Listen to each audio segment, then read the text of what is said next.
Aleluia. A graça e a paz do Senhor Jesus, amém, irmãos? Hoje é um domingo muito especial. Hoje é o domingo, de Páscoa, aquilo que nós estamos declarando que hoje é o domingo da ressurreição, amém? Não sei se você já falou para a pessoa que está do seu lado, mas fala para ela, feliz dia da ressurreição.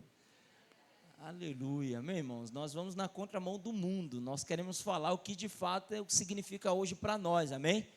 O mundo pegou e converteu isso em coelho, em chocolate, mas nós não, nós somos da palavra, amém, irmãos? E hoje também é o culto de ceia, então nós vamos no final tomar a ceia do Senhor, e pelo fato de ser o domingo de ceia, nós não temos trabalho com criança, então já é a oportunidade dos pais cultuar junto dos seus filhos, amém? E a criança que se comportar no final vai ganhar um chocolate, em nome de Jesus, amém? Vamos para a palavra do Senhor, pega a sua Bíblia, lá em Êxodo, capítulo 12, a partir do verso 1, nós vamos ler do verso 1 ao verso 14, vamos ler uma porção de versículos aqui. Se você estiver sem a sua Bíblia, você acompanha na projeção, assim que aparecer, aqui na projeção alguém faz um sinal para mim, está aparecendo, aleluia. Então vamos ler, amém, irmãos? Se você estiver com a sua Bíblia, você acompanha aí, senão você acompanha na projeção. Olha só, disse o Senhor a Moisés e a Arão na terra do Egito, este mês vos será o principal dos meses. Vai ser o que, irmãos? Principal dos meses, aleluia. Será o primeiro mês do ano. Falai a toda a congregação de Israel, dizendo, aos 10 deste mês, cada um tomará para si um cordeiro, segundo a casa dos pais, um cordeiro para cada família. Mas, se a família for pequena, para um cordeiro, então, convidará ele o seu vizinho mais próximo, conforme o número das almas, conforme o que cada um puder comer. Por aí calculareis quantos bastem para o cordeiro. Verso 5. O cordeiro será sem defeito, macho de 1 ano. Podereis tomar um cordeiro ou um cabrito, e o guardareis até o 14º dia deste mês. E todo o ajuntamento da congregação de Israel o imolará no crepúsculo da tarde. Tomarão do sangue e o porão em ambas as ombreiras e na verga da porta, nas casas em que o comerem. Naquela noite comerão a carne assada no fogo, com pães asmos e ervas amargas o comerão. Não comereis do animal nada cru, nem cozido em água, porém assado ao fogo, a cabeça, as pernas e as fressura. Nada deixareis dele até pela manhã. O que, porém, ficar até pela manhã, queimá-lo-eis. Desta maneira o comereis, lombos cingidos, sandálias nos pés e cajado na mão. Comê-lo-eis à pressa, é a Páscoa do Senhor. Porque naquela noite passarei pela terra do Egito, e ferirei na terra do Egito todos os primogênitos, desde os homens até os animais, executarei juízo sobre todos os deuses do Egito. Eu sou o Senhor. O sangue vos será por sinal nas casas em que estiverdes. Quando eu vi o sangue, passarei por vós, e não haverá entre vós praga destruidora, quando eu ferir a terra do Egito. Verso 14, para concluir. Este dia vos será por memorial, e o celebrareis como solenidade ao Senhor. Nas vossas gerações os celebrareis por estatuto perpétuo. Vamos orar, pedir para que o Senhor possa falar conosco, ministrar o nosso coração, em nome de Jesus. Eu quero desafiar você a pedir ao Espírito Santo de Deus para falar com você, amém? Então vamos orar.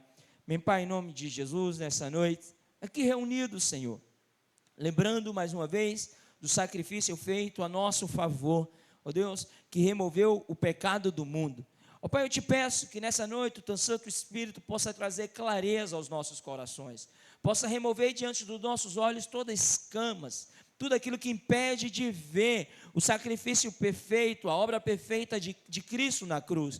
Nos leva, Senhor, a ter revelação, nos faz, Senhor, saiba enxergar Cristo nesse capítulo aqui de Êxodo, capítulo 12. Em nome de Jesus, que todos digam amém, amém e amém. Sabe, irmãos, aqui, cada pormenor desse capítulo 12 de Êxodo, a gente pode ver Cristo, a gente pode ver o retrato da redenção, a gente pode ver uma prefigura daquilo que iria vir acontecer com o Senhor Jesus naquela cruz do Calvário.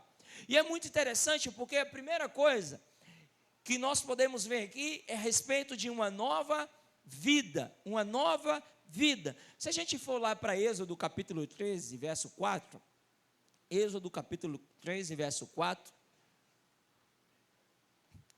apareceu aí? Está escrito, lemos, hoje, mês de, o que é que está escrito aí? Abib, estais saindo. Agora volta lá para Êxodo capítulo 12, a partir do verso 1. Êxodo capítulo 12, verso 1 está escrito, disse o Senhor a Moisés e Arão, na terra do Egito, este mês vos será o principal dos meses, será o primeiro mês do ano. E que mês é esse? E que ano é esse? É o mês de Abib.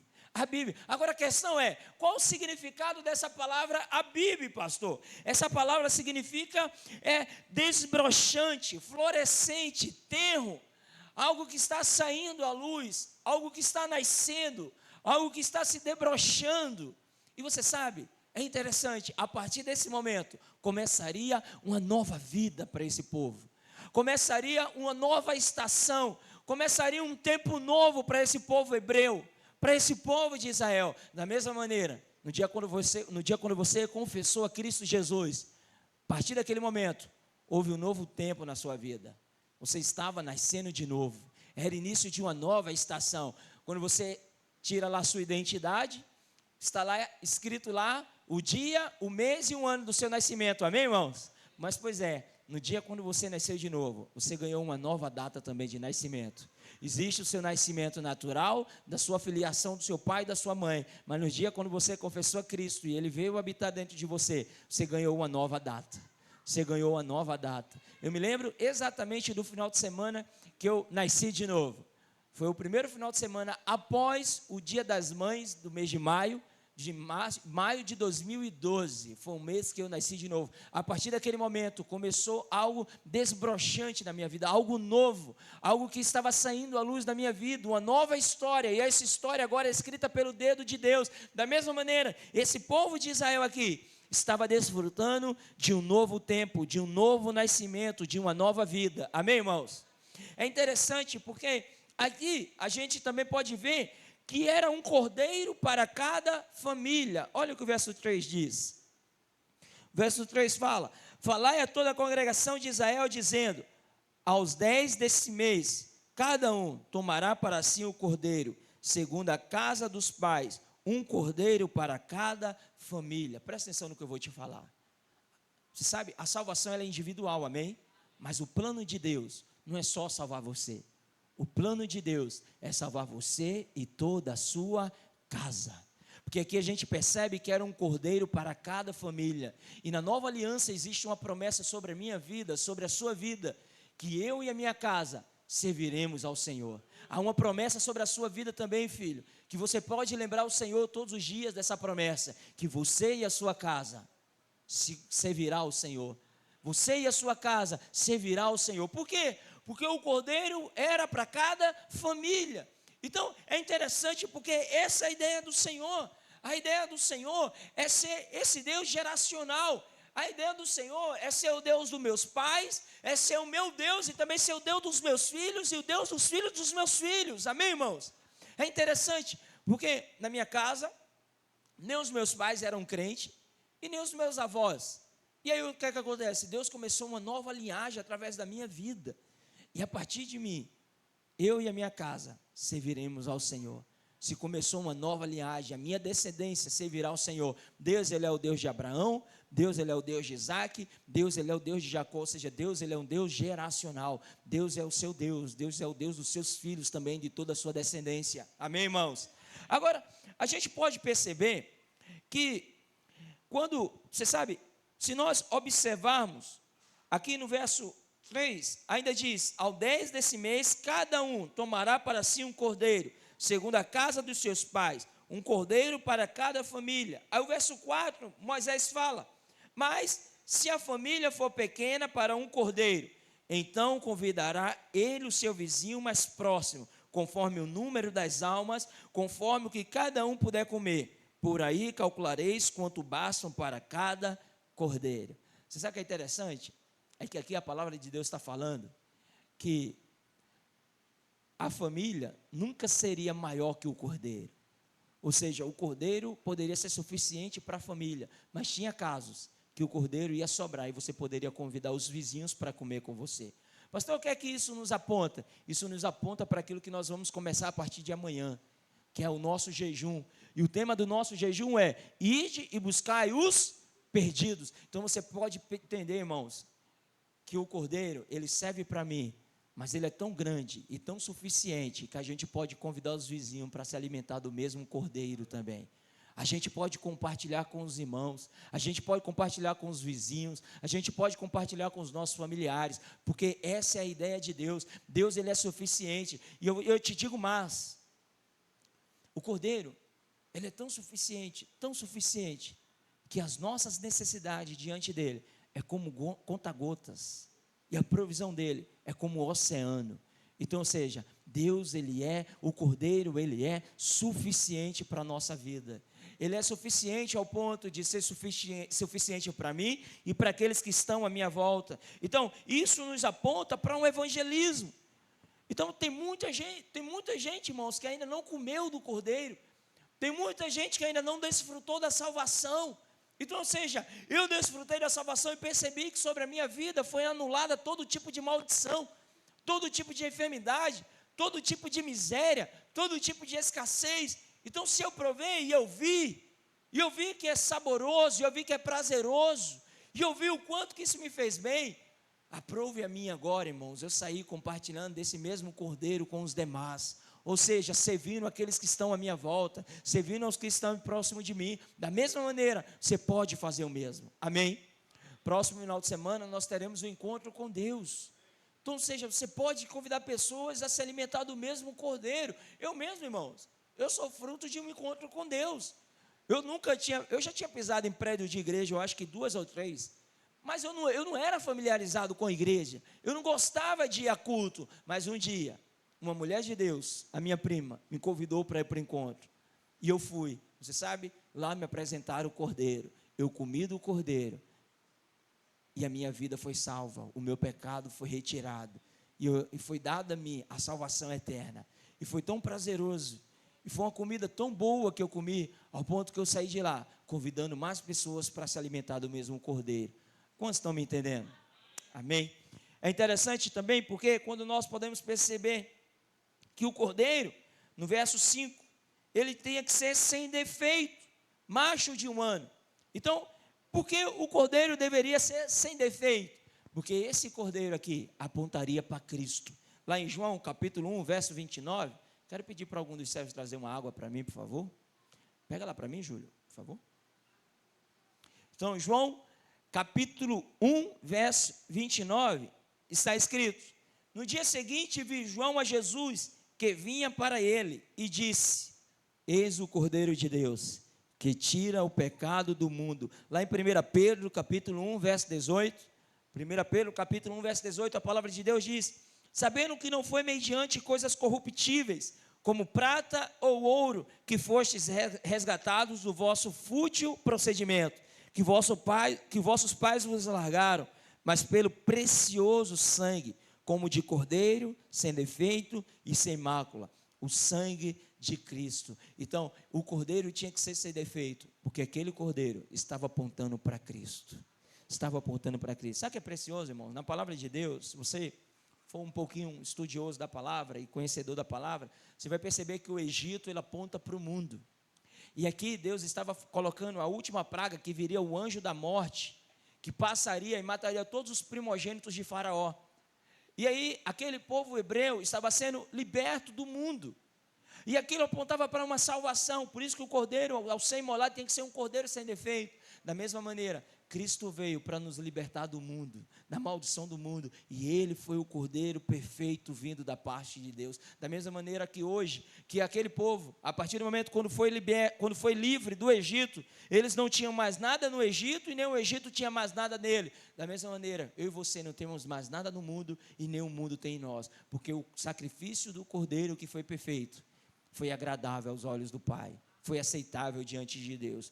Então, se você creu no Cordeiro, isso significa que os seus pecados foram retirados, foram removidos. Então, a gente percebe que no verso 3, o Cordeiro era tomado no 10º dia. Presta atenção nisso aqui. Mas só era sacrificado no 14º dia do mês. Por que disso, pastor? Porque o Cordeiro tinha que ser de 1 ano. E esses 4 dias era o dia da avaliação do Cordeiro. Se dentro desses 4 dias o Cordeiro fosse apresentado algum defeito, ele não poderia ser imolado. Ele não poderia ser colocado como sacrifício, ou seja, tinha que arrumar outro cordeiro para ser imolado, aquele já não valia mais. Mas quando o cordeiro, aquele cordeiro de 1 ano, macho, sem defeito, ele era aprovado, aí ele era sacrificado. Aí sabe o que é interessante que a cultura de Israel diz? Que as criancinhas, quando ela via aquele cordeiro de 1 ano, sensível, sem defeito, bonito, amável, quando as criancinhas viam aquele cordeiro que passou dias na casa dela, sendo avaliado se tinha defeito ou não, quando ele era imolado, aquelas criancinhas se tinham compaixão pelo cordeiro, por aquilo que estava acontecendo, ou seja, elas eram constrangidas. Da mesma maneira, quando eu e você percebemos a beleza de Cristo, Cristo que abriu mão da sua glória, abriu mão da sua divindade, abriu mão de estar à destra do Pai, veio à terra, foi avaliado pelos homens, foi avaliado pelo diabo, e ele foi imolado na cruz, e ele foi aceito. Da mesma maneira, para eu e você entender que aquele Cristo que foi imolado lá sem defeito, é para ver um constrangimento de amor por nós. É interessante porque em 2 Coríntios capítulo 5, a palavra de Deus diz que o amor de Cristo nos constrange, julgando nós isto: um morreu por todos, logo todos morreram, para os que vivam, não vivam mais para si mesmos. Mas por que eu não devo mais viver para mim mesmo, pastor? Por constrangimento de tanto amor. Como é que alguém sem defeito morreu no meu lugar, todo cheio de defeito? Como é que alguém sem pecado morreu no meu lugar, eu cheio de pecado? Como é que alguém sem mácula, sem maldição, morreu no meu lugar para remover a maldição da minha vida? Quanto mais você medita na obra do Cordeiro, quanto mais você medita na obra que aconteceu na cruz do Calvário, mais o amor de Cristo vai te constranger para você não viver mais para si mesmo. Aquelas criancinhas, quando cresciam, elas cresciam na mentalidade do seguinte: foi aquele Cordeiro que, quando o anjo passou, foi o sangue dele que salvou o meu irmão primogênito. Quantos estão me entendendo? Da mesma maneira, para dias como hoje, eu e você se lembrar, foi o sangue de Cristo, imolado na cruz, derramado em meu favor, que me livrou da condenação eterna. Nem a morte pode mais nos parar. Por quê? Porque o Cordeiro, que era perfeito, foi aceito o sacrifício diante de Deus. Amém, irmãos? É interessante porque nos 5 dias antes da crucificação do Senhor, o Senhor esteve num templo, e nesses 5 dias ele foi examinado pelos fariseus. Eles não imaginavam que estavam examinando o Cordeiro de Deus. Se um cordeiro possuísse algum defeito ou enfermidade, depois daqueles 5 dias, o cordeiro tinha que ser removido, tinha que achar outro cordeiro no lugar. Do mesmo modo, Jesus, quando foi observado, ele foi aprovado, e por isso ele pôde ser executado, ele pôde ser imolado na cruz. É interessante porque o Senhor Jesus, depois você vai receber o resumo da palavra, os líderes de célula, e você vai poder observar que após ser aprisionado, o Senhor foi submetido a 6 exames. 3 desses exames nas mãos dos sacerdotes, que o examinaram de acordo com a lei de Deus. Os outros 3 sobre os governantes romanos, que os testaram de acordo com a lei romana. É interessante porque Pilatos, ele repetiu 3 vezes: eu não acho nesse homem crime algum, eu não acho nele crime algum que dê para condená-lo ou para julgá-lo. Ou seja, Jesus foi avaliado e nele não foi encontrado defeito algum, por isso que ele pôde ser imolado. Amém, irmãos? É interessante porque quando nós vamos aqui no verso 6, a palavra de Deus diz: e os governareis e o guardareis até o 14º dia deste mês, e todo o ajuntamento da congregação de Israel o imolará no crepúsculo da tarde. Pastor, o que seria o crepúsculo da tarde? O crepúsculo da tarde para um judeu é às 3 horas da tarde. Você sabe que horas Cristo Jesus foi crucificado? Às 3 horas da tarde. Olha como aquele cordeiro que era imolado para passar o sangue nos umbrais da porta, para livrar do anjo da morte, aponta para Cristo. Até no mesmo horário tinha que ser feito. Irmãos, a palavra de Deus ela é perfeita. E quando eu e você olhamos para o Antigo Testamento, ele está completamente apontando para Cristo, amém? Se eu e você tivermos a sensibilidade, você vai perceber como a palavra de Deus ela é cristocêntrica. Então, a todo momento, Deus quer que eu e você encontremos na palavra de Deus o Cristo. Cristo, Cristo. Por quê, pastor? Porque quanto mais você encontra Cristo, quanto mais você contempla Cristo, mais você é transformado na imagem de Deus. Amém, irmãos? A palavra de Deus fala lá em Romanos, capítulo 3, verso 23, porque todos pecaram, carecem da glória de Deus. A glória ali aponta para a imagem. Então, porque todos pecaram, carecem da imagem de Deus. Uma vez que eu e você nascermos de novo, a ideia de Deus é você expressar a imagem de Deus, expressar a imagem do nosso Pai. Mas como isso é possível? Contemplando ao Cordeiro. Olhando para o Cordeiro, porque quanto mais você olha a Ele, mais você é transformado. Irmãos, a vida com Deus não é uma vida de fazer. A vida com Deus é uma vida de contemplação. E quanto mais você contempla, mais você é transformado. Mas eu vou te perguntar, você consegue visualizar quem está passando no calçadão de Boa Viagem agora? Não, você só consegue contemplar quem está perto. Então a ideia de Deus, quando Ele te salvou, é ter você perto, para você o contemplá-lo, para você adorá-lo. Então quanto mais você contempla, quanto mais você adora ao Senhor, mais você é transformado. Amém, irmãos? A palavra de Deus ela é perfeita. É interessante porque o sangue ele também tinha que ser aplicado. Verso 7 diz, Êxodo capítulo 12, verso 7, Daniel. Olha o que diz: tomarão do sangue e o porão em ambas as ombreiras, na verga da porta, nas casas em que comeram. Então, o sangue, ele tinha que ser aplicado do lado de fora. Por quê? Porque quando o anjo da morte passasse, ele viria o sangue e ele perceberia, eu não posso entrar nessa casa. Eu não posso entrar nessa casa. Então o sangue que é passado em nossas vidas, não é para eu e você ver, sabia? Não é um sangue que está dentro de nós. O que está dentro de nós é a presença de Deus. Mas o sangue que foi derramado em nosso favor, é para que Deus possa ver o sangue derramado na sua vida e possa ver em você a justiça de Cristo. E porque você é justo, não há mais condenação na sua vida. Da mesma maneira, é para que o diabo possa ver o sangue aplicado em nosso favor na sua vida, para que ele possa ver e perceber, sobre eles não pesa mais os meus dados infamados.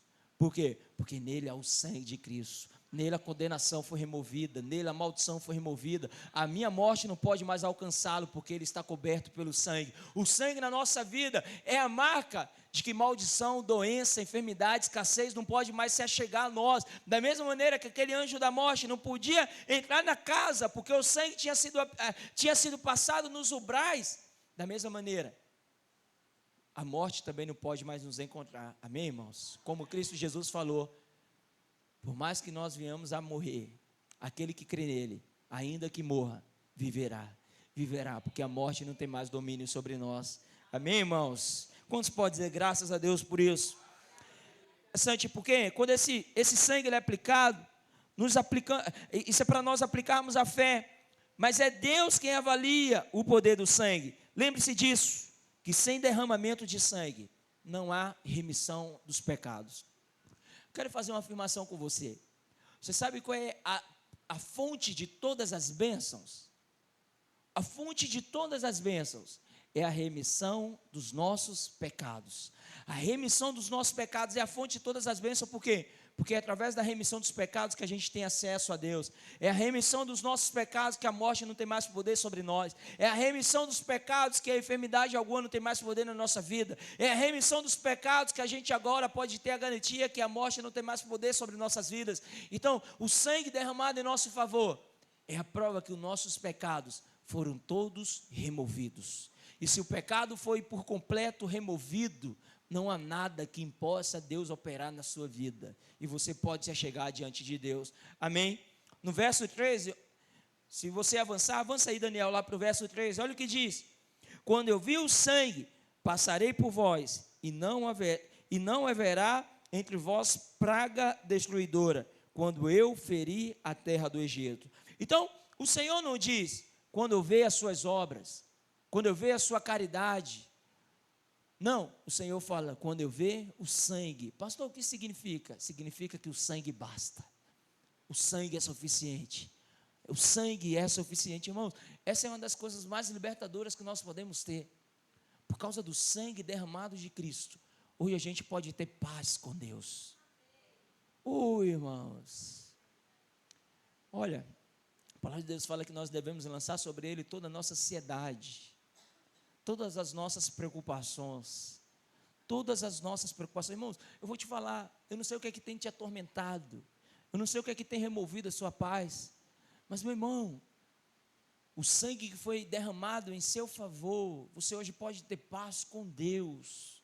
A única pessoa que poderia te julgar, a única pessoa que poderia te condenar, ela resolveu te perdoar. Você entende isso? Então tudo mais pode se ajustar, tudo mais pode esperar, tudo mais se resolve.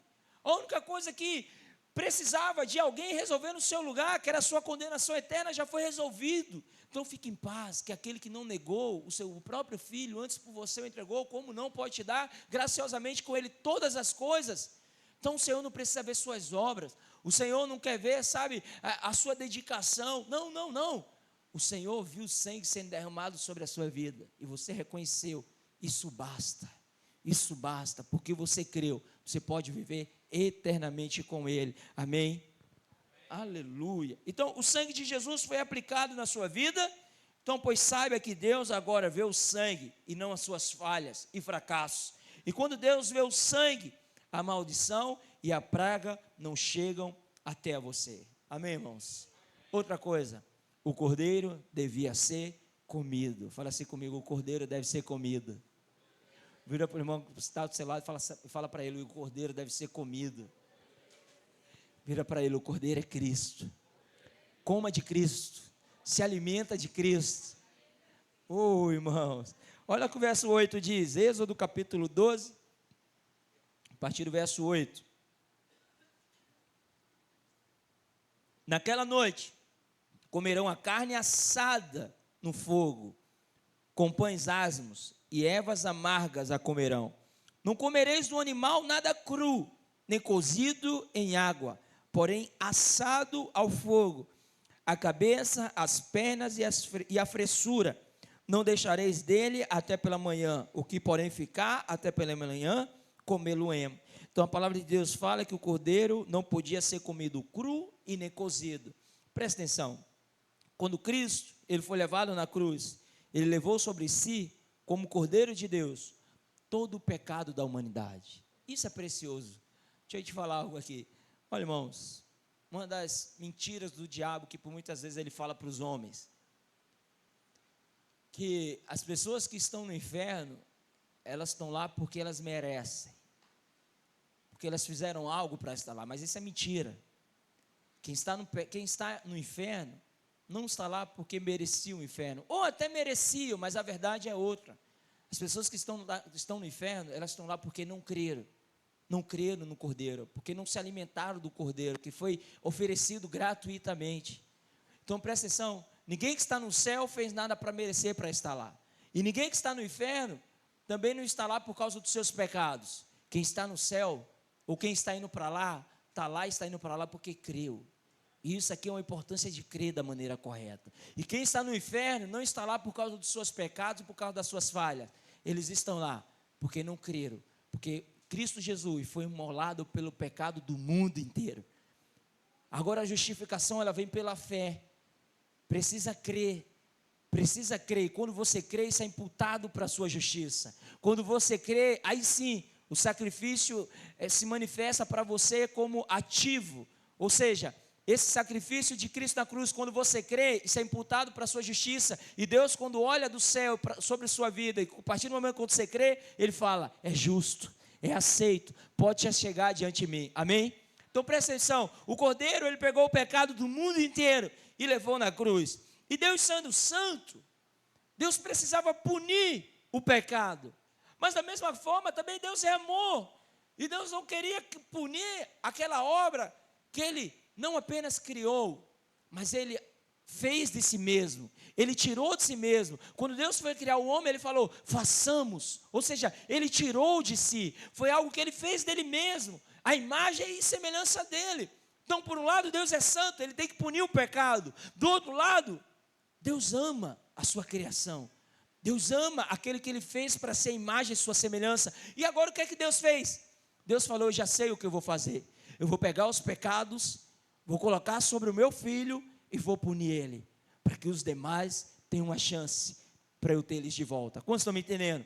Aí, para reconciliar a sua justiça com o seu amor, Deus enviou o seu Filho amado. Dessa forma, o Senhor tomou sobre si todas as nossas iniquidades e recebeu sobre si todo o fogo da justiça, da ira de Deus sobre o pecado. Presta atenção, a palavra de Deus fala aqui no verso 8, volta no verso 8, Daniel, que o cordeiro, ele não podia ser comido cru, nem cozido, ele tinha que ser assado.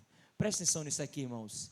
Cristo Jesus levou na cruz a ira de Deus, o fogo da ira de Deus, para que eu e você, quando pudesse se alimentar dele, fosse como um cordeiro assado, um cordeiro assado, um cordeiro que a gente pode comer e desfrutar dele. Então, para isso, meu irmão, eu e você não precisamos mais ficar se condenando pelos erros do passado, por aquilo que cometemos. Cristo já sofreu a condenação no nosso lugar.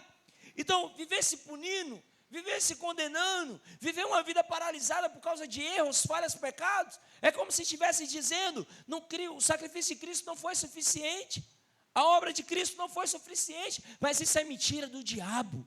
Quer te falar, filho? A obra de Cristo foi suficiente, sim. Foi derramado sobre Cristo a ira de Deus, para que hoje você pudesse desfrutar da paz, da paz, da paz do Senhor. Então, quanto mais você se alimenta do Cordeiro, queimado na cruz, pelo fogo do juízo, mais nutrido e forte você fica.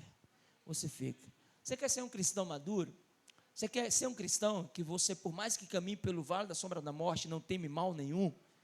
Olha, filho, você pode fazer o seguinte: se alimente de Cristo, porque quanto mais você se alimenta do Cordeiro, mais você se torna um cristão nutrido. Por que é que tem muitos filhos de Deus que ficam parados à beira do caminho? É porque eles não têm se alimentado do Cordeiro, eles não têm comido do Cordeiro, eles não têm desfrutado da nutrição que é comer do Cordeiro. Então, pelo fato de ele viver uma vida desnutrida, eles ficam perecendo no meio do caminho, eles ficam paralisados. Mas essa não é a ideia de Deus para mim e para você. Eu poderia te afirmar que uma das obras do diabo na sua vida é te bloquear para você não se alimentar do Cordeiro, não comer do Cordeiro. Mas se alimente do Cordeiro, se alimente do Cordeiro. Eu quero te fazer um desafio. Hoje eu estava dando aula para os irmãos de princípio de revelação da palavra. Eu estava falando para os irmãos, você tem que chegar ao ponto de não depender do seu líder de célula.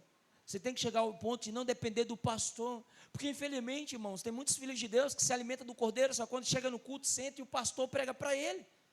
Tem muitos irmãos que ainda só se alimentam do Cordeiro quando eles chegam na célula e o líder de célula compartilha a palavra na célula. Mas você tem o Cordeiro assado à sua disposição a todo momento. Pastor, como é que eu me alimento do Cordeiro? Na sua casa. Quando você entra no seu quarto, fecha a porta, ora ao Senhor, lê a palavra, se alimenta, você está comendo o Cordeiro. Isso está nutrindo você. Isso está alimentando você. É interessante, um dia um jovenzinho chegou para o pastor e falou: pastor, eu não vou ler mais a Bíblia. Aí o pastor virou para ele e falou: por que, irmão, você não vai mais ler a Bíblia? Ele falou: pastor, porque eu não me lembro o que eu li na semana passada. E se eu não me lembro o que eu li, eu estou lendo em vão. Aí o pastor: então tá bom. Então me responde, o que foi que você almoçou na sexta-feira da semana passada? Aí o jovenzinho virou para o pastor e falou: pastor, eu não me lembro. Aí o pastor perguntou para ele: o que é que você jantou ontem de ontem? Ele virou e falou: pastor, eu também não me lembro o que eu jantei diante de ontem. Aí o pastor virou para ele e perguntou: você concorda comigo que foi o almoço da sexta passada e a janta de ontem que está te deixando nutrido, suprido e aqui forte diante de mim? Falou: concordo. Falou: pois é, a mesma palavra que você está falando para mim, que você leu a semana passada e você não lembra, essa mesma palavra que está te nutrindo e te alimentando, que você está firme aqui, meu irmão. Porque muitos estão se desviados porque não têm se alimentado da palavra, ou seja, do Cordeiro. A palavra de Deus fala que ele e a palavra é um. Então o Cordeiro também é a palavra. Lá em João capítulo 1, verso 1 diz: e o verbo se fez carne. Então o verbo e a palavra é um só. Quando você se alimenta da palavra, você está se alimentando do Cordeiro. Então eu posso te falar, é loucura um filho de Deus não se alimentar da palavra. É loucura um filho de Deus não se alimentar do cordeiro. O cordeiro tem que ser comido. O cordeiro, ele mesmo exclamou que ele é o pão vindo do céu. O cordeiro é o pão que eu e você se alimenta, é o que nos supre, é o que nos nutre. Às vezes você acha, eu preciso de mais dinheiro, eu preciso fazer uma viagem, eu preciso tirar férias. Os solteiros pensam, eu preciso casar. Quem ainda não é pai fala, eu preciso de um filho. Quem está casado não mora numa casa própria, fala, eu preciso de uma casa própria. Quem é casado e não tem seu carro, fala, eu preciso de um carro. Irmãos, tudo isso é lícito e é bênção para a sua vida, mas eu vou te falar, o que você precisa antes de tudo é se alimentar do cordeiro. Do cordeiro, do cordeiro, do cordeiro. Olha, irmãos, tudo mais é para essa vida. Meu casamento com a Geice é para essa vida. As minhas filhas, minha paternidade da Sara, Laura e o Felipe é para essa vida. Os meus amigos, acredita, a amizade é para essa vida. Mas o que vai contar é o que nós fazemos com o cordeiro para a eternidade. Porque ele é o nosso alimento. Quantos estão me entendendo? Vamos avançar? Quero chamar o irmão aqui para o teclado, já estou indo para o final. Os servos se preparam com os elementos da ceia. Nós vamos tomar a ceia. E sabe o que é o interessante da palavra de Deus? De fato, eu já estou partindo para o final. Segundo os estudiosos da palavra, eles contam que era cerca de 3 milhões. Quantas pessoas, irmãos? 3 milhões que estavam saindo do Egito. É muita gente ou pouca gente? Agora imagine, irmãos, esses irmãos estavam há anos escravizados no Egito. Anos vivendo uma vida de escassez. Era trabalho de dura cerviz, irmãos. Era o chicote estralando nas costas desse espião. Nas últimas semanas, nos últimos meses, Faraó tinha falado, olha, falam para eles que a gente não vai dar mais tijolos para eles mais não. E eles mesmos vão ter que ir lá e fabricar os tijolos para poder trabalhar. Então, ou seja, eles estavam debaixo de um grande jugo, de um jugo pesado, de um trabalho de dura cerviz. Então, aquele povo, irmãos, acumulou tudo que é tipo de doença. Aquele povo, por ser escravizado, era um povo que vivia debaixo de pobreza. Mas sabe o que é interessante? É que um dia, aquele povo foi dormir pobre, doente, cheio de escassez. Mas no outro dia, olha as maneiras que eles saíram do Egito. Salmos 105, verso 37. Salmos 105, verso 37. Apareceu aí? Salmos 105, verso 37. Apareceu? Olha o que está escrito nesses salmos. Mas a eles os fez sair com prata e ouro, e entre as suas tribos não houve um só enfermo. Mas antes da prosperidade chegar, antes da cura chegar, você sabe o que foi o alimento desses homens? Foi o cordeiro que foi imolado e assado. A cura que você procura, filho, a prosperidade que você ora, o casamento bem sucedido, as criações dos filhos bem sucedidos. Eu quero te falar, tem um caminho. Ele falou, eu sou o caminho, a verdade e a vida. Nessa noite eu vou colocar algo a mais. Ele é a comida, Ele é a verdade, Ele é o caminho, Ele é a vida, Ele é a fonte de todas as bênçãos. Coma do cordeiro e viva uma vida próspera em todas as áreas da sua vida. Lá em 2 Coríntios capítulo 8, verso 9. 2 Coríntios capítulo 8, verso 9. Apareceu aí? A palavra de Deus fala aí no verso que Ele se fez pobre. No final do verso, que Ele se fez pobre, para que pela pobreza dele nos tornasseis ricos. Como que o dono do ouro e da prata se tornou pobre? Quando ele foi imolado na cruz do Calvário. Quanto mais você se alimenta de Cristo, quanto mais você se alimenta de Cristo, mais você vai perceber a sabedoria chegando na sua vida para você prosperar. Mas você vai ter a sabedoria para tratar a sua esposa, mas você vai ter a sabedoria para tratar os seus liderados, os seus líderes, mas você vai ter a sabedoria para ser filho melhor, um pai melhor. Cristo é a fonte que todos nós precisamos. Ele é o cordeiro. Eu amo muito a palavra de Deus. A palavra de Deus fala, às vezes eu vou em muitas nas células, e os irmãos, quando chega na oração, falam, pastor, eu quero oração por sabedoria. Você sabe o que a palavra de Deus disse? Que Cristo Jesus se tornou da parte de Deus para nós sabedoria. A sabedoria que muitos pedem oração, sabe o que é? É uma pessoa, é Cristo. Se alimente de Cristo e se torne alguém sábio. Se alimente de Cristo e se torne alguém sábio. E por fim, eles tinham que estar prontos para partir. Volta lá para Êxodo capítulo 12, verso 11, Daniel. Êxodo capítulo 12, verso 11. Esse é o último versículo que eu quero ler com você. Aleluia. Aleluia. Apareceu aí para os irmãos? Olha o que está escrito: desta maneira o comereis, lombos cingidos, sandálias nos pés e cajado na mão, comê-lo-eis à pressa, é a Páscoa do Senhor. Olha como esses irmãos tinham que comer. Eles tinham que comer com lombos cingidos. E o que eram lombos cingidos? Posicionamento, identidade. Quando você sabe quem é, você não se comporta de qualquer maneira. Pastor Naú tem uma frase muito boa que diz: coitadinho é filho do gato que mora no mato, que come qualquer coisa, vive de qualquer jeito. Mas eu e você não, filho, somos filhos de Deus. Nós devemos ter postura. Pode estar caindo 1000 ao nosso lado, 10.000 à nossa direita, mas a gente tem a convicção: eu não vou ser atingido. Coisas acontecem, mas posicionamentos ficam firmes. Amém? Interessante. Olha, irmãos, coisas ruins acontecem com os filhos de Deus também. Essa semana aí bateram no meu carro. O cidadão era dono de uma Porsche KM. O carro da esposa do peão era uma Defender. Fui pesquisar o valor, era 700 mil reais o valor do carro da mulher, pastor Leandro. O Porsche eu não fui pesquisar não, por não cobiçar o carro dela, estou brincando. Carro bonito tá? A mulher bateu em mim e ela falou: meu marido acabou de passar aqui. Eu falei: não, liga para ele voltar. Quando ele chega com um Porsche KM.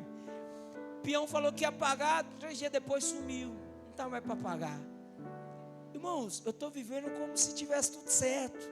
Você sabe por quê? Lombos cingidos, posicionamento. Quem cuida de mim não dorme. Minha justiça não vem de homens, a minha restituição não vem de homens. Você entende? Não vem de homens. A gente pode viver em paz diante de Deus, que Ele tem que cuidar de nós. Então quando você sabe quem é por você, não importa quem é contra você, você sabe, maior é quem é por mim. Então eu não vou viver de qualquer maneira, vou viver posicionado. Amém, irmãos? Então esses irmãos tinham que comer com lombos cingidos, sandálias nos pés. Você sabe, na antiga aliança, quando Moisés viu a sarça que ardia, Deus virou para ele e falou: ó, Moisés, tira a sandália dos seus pés, porque a terra que você está é terra santa.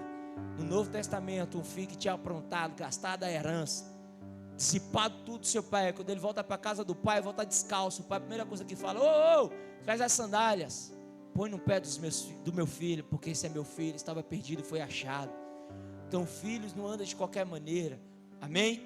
Aí o texto continua: sandálias nos pés e cajado na mão, comê-lo-eis à pressa. Isso nos fala a pressa, sabe de quê? Está prontos para partir. Está pronto para partir. Eu e você não precisamos nos apegar às coisas daqui. Por quê, pastor? Porque a qualquer momento vai acontecer um arrebatamento, filho. A qualquer momento o Senhor vai nos tomar desse lugar. Ou também, crente morre, sabia? Ou melhor, crente dorme. Porque aquele que crê no Senhor, ainda que morra, viverá. Amém, irmãos? A gente não sabe o que vai suceder. Então nós precisamos estar pronto para a partida também. Como o apóstolo Paulo falou: olha, o viver, ele tem que ser o Cordeiro, ele tem que ser Cristo. Mas o morrer é lucro. Por que é lucro? Porque vamos estar com Ele também. Amém, irmãos? Então nós precisamos estar preparados para a partida. Como? A todo momento clamando dentro de nós: Maranata, ora vem, Senhor Jesus. Como eu sou pastor dos jovens, eu gosto muito de pegar no pé dos jovens. Eu falei: aí, irmãos, vamos clamar Maranata? Aí o irmão que é solteiro às vezes diz: não, pastor, espera eu casar para a gente poder estar clamando Maranata. Eu quero estar entrando nas terras prometidas que Deus tem para a minha vida. Mas você sabe, irmãos, nós precisamos estar preparados para ser arrebatados pelo Senhor, amém? Porque era dessa forma que o Senhor falou: estejam preparados, estejam preparados. Eu quero fazer uma oração com você antes da gente tomar a ceia. Se você ainda não se alimentou do Cordeiro, eu quero te dar uma oportunidade nessa noite, se alimentar dele. Ou se você estava afastado dos caminhos do Senhor, eu quero te dar a oportunidade de você voltar a comer da boa comida, a comida que não perece, mas é fonte para a vida eterna. Quero chamar todos os irmãos a fechar os olhos, colocar a mão sobre o seu coração e fazer uma oração logo após mim. Fala assim: Pai, nessa noite, eu reconheço que o Senhor é o Cordeiro perfeito de Deus, que veio ao mundo como sacrifício de todos os pecados, e nessa noite eu me alimento desse Cordeiro, porque esse Cordeiro é a minha salvação para a vida eterna, em nome de Jesus. Então, se você fez essa oração pela primeira vez, quer te dar uma boa notícia, filho. Você agora está entre os filhos de Deus. Você é um salvo. Se você estava afastado dos caminhos do Senhor e voltou a se alimentar, nos procura também no final do culto aqui, que nós queremos orar por você. Amém?